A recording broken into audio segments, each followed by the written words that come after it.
For over 20 years, I've led a life of solitude and prayer.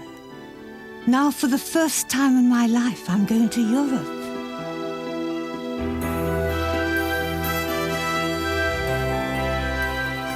I'm going on a grand tour in search of some of the finest art treasures in the world.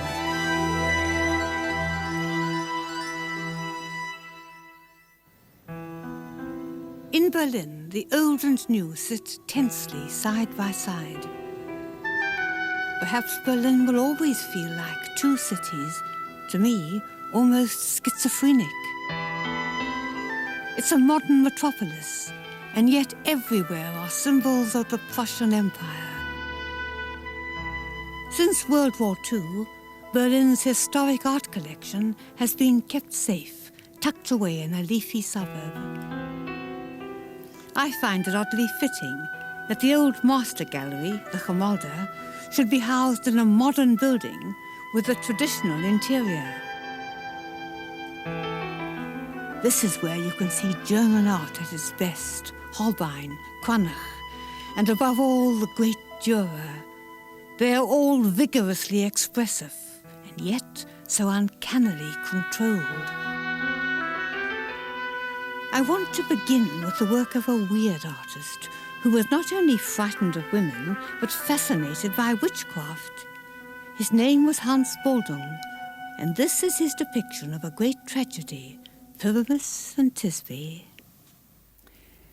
It's the story of two lovers whose families lived side by side, but there was a family feud. They never spoke, and they fell in love at a distance. They could only speak through a hole they'd made in the wall, and of course they had to meet. And they decided they'd meet one night in the tombs where nobody would see them. Thisbe arrived at the rendezvous first, but she's not alone. There's a hungry lion there, rending her prey, and she ran away. And in her fear, she dropped her scarf, which the lion, like a big cat, seizes and plays with and leaves it bloodied. Then Pyramus turns up, and of course he thinks Thisbe has been killed. Now he doesn't only feel grief that he's lost his love, he feels intense guilt. Because if he'd been there, she would not have been killed, he thinks. So in a great surge of self-disgust and sorrow, he killed himself. And then of course Thisbe comes back, and she finds him dead, and she too feels guilt, because he's killed himself for her, and she commits suicide as well. There are many touches here that are peculiar to Boldung. He had an almost obsessive interest in witches, based upon this fear he had of the feminine. And what he actually shows us is a great male recumbent, dead, and over him, tall and ominous, stands the woman. Somehow he feels that Thisbe is the avenger. Thisbe did Pyramus down. So he gets the best of both worlds. The story flows on uninterruptedly, but the full force of his fear of woman comes across very, very strongly.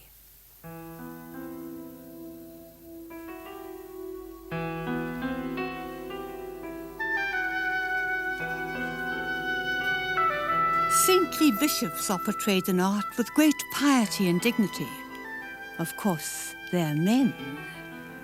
But when it comes to holy women, I wonder whether they get the same treatment.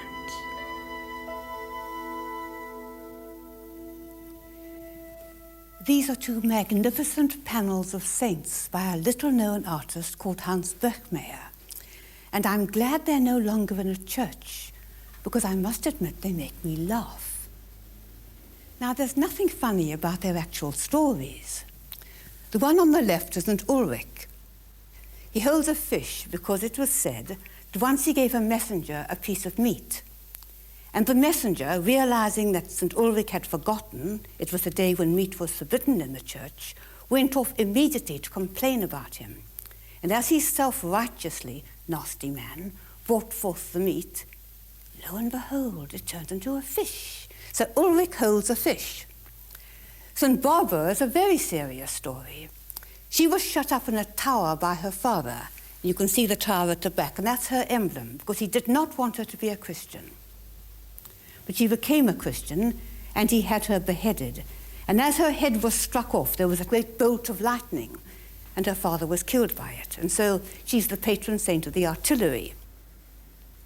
Now, if you look at the stories, all the stories tell us is that Ulrich was a kindly, if absent-minded bishop, and Barbara was a heroic martyr saint.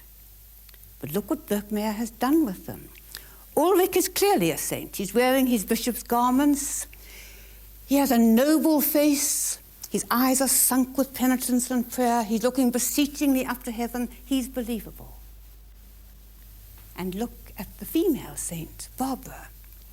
She's bedizened to the skies. Her bosom is swelling with large pearls. She's a madam.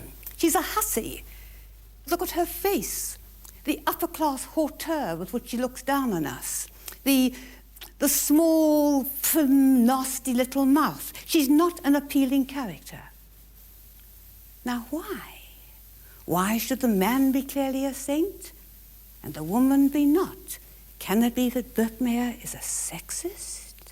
Well, I don't like to be angry about this, so I've decided to consider it very funny.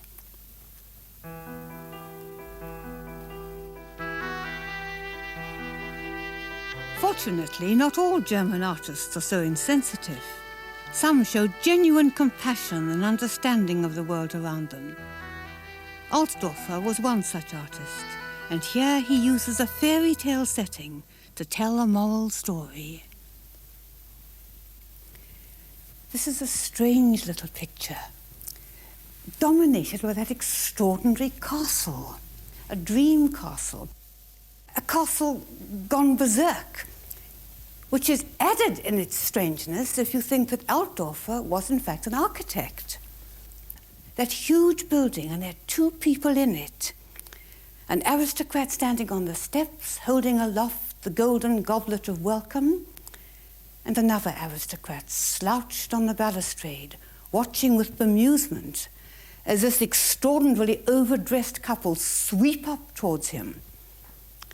And on their train travels in complete comfort and happiness a little family of the poor. At first I tried to give a very benign meaning to this and said, ha, you see, it means the rich are always responsible for the poor. They can't shake them off. But I think Altdorfer is too much of a naturalistic, realistic, down-to-earth German for that. What I think it is the dream world of the about-to-be nouveau riche. They imagine they're wonderful, expensive, bigger than anybody else's castle.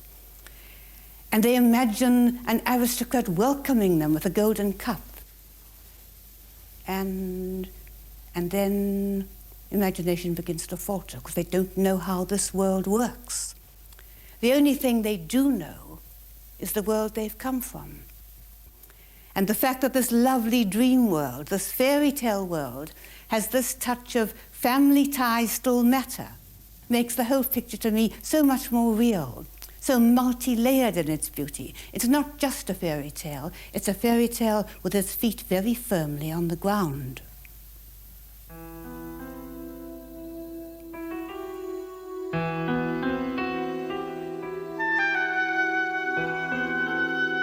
Next week, my grand tour takes me to Madrid.